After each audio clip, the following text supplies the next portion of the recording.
வணக்கம். விரிந்த பார்வையின் இன்றைய செய்திச் சுருக்கம் வாசிப்பவர் சூர்யா தேவி. சமீபத்தில் ஈரான் மீது அமெரிக்கா தொடர்ச்சியாக 13 நாட்கள் தாக்குதல்களை நடத்தி வந்த நிலையில் தற்போது மீண்டும் அங்கு போர் நிறுத்தம் சாத்தியமாகியுள்ளது.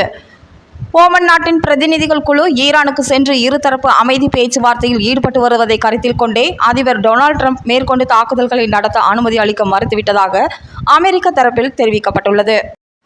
திமுக முன்னாள் அமைச்சரும் ஆவடி மத்திய மாவட்ட செயலாளருமான ச.மு. நாசர் முன்னிலையில் மாற்றுக் கட்சியை சேர்ந்த 50க்கும் மேற்பட்டோர் திமுகவில் அதிகாரப்பூர்வமாக தங்களை இணைத்துக் கொண்டனர். இவர்களது வருகை ஆவடி பகுதியில் திமுகவின் பலத்தை மேலும் அதிகரிக்கும் வகையில் அமைந்துள்ளதாக அக்கட்சியினர் மகிழ்ச்சி தெரிவித்துள்ளனர்.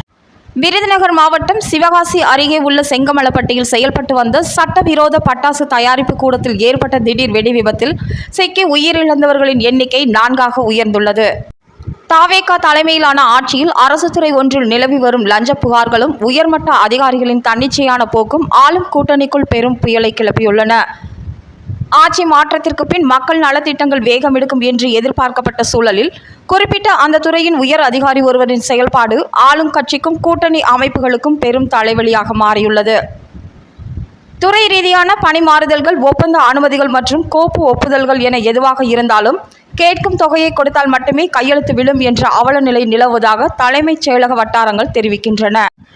கோவை பெரிய கடைவீதி கோணியம்மன் திருக்கோவிலில் கடந்த 15/7/2026 அன்று உண்டியல் காணிக்கை எண்ணிக்கையின் போது ஒரு உண்டியலை மட்டும் திட்டமிட்டு திருடிய 4 ஊழியர்கள், அதனை கண்டுபிடிக்காமல் இருந்த 2 சரக ஆய்வாளர்கள், 1 செயல் அலுவலர் மற்றும் 1 உதவி ஆணையர் ஆகியோரை கூண்டோடு பணியிடை நீக்கம் செய்து இந்து சமய அறநிலையத்துறை அமைச்சர் உத்தரவு பிறப்பித்துள்ளார். இத்துடன் இன்றைய செய்திச் சுருக்கம் நிறைவடைந்தது. நன்றி.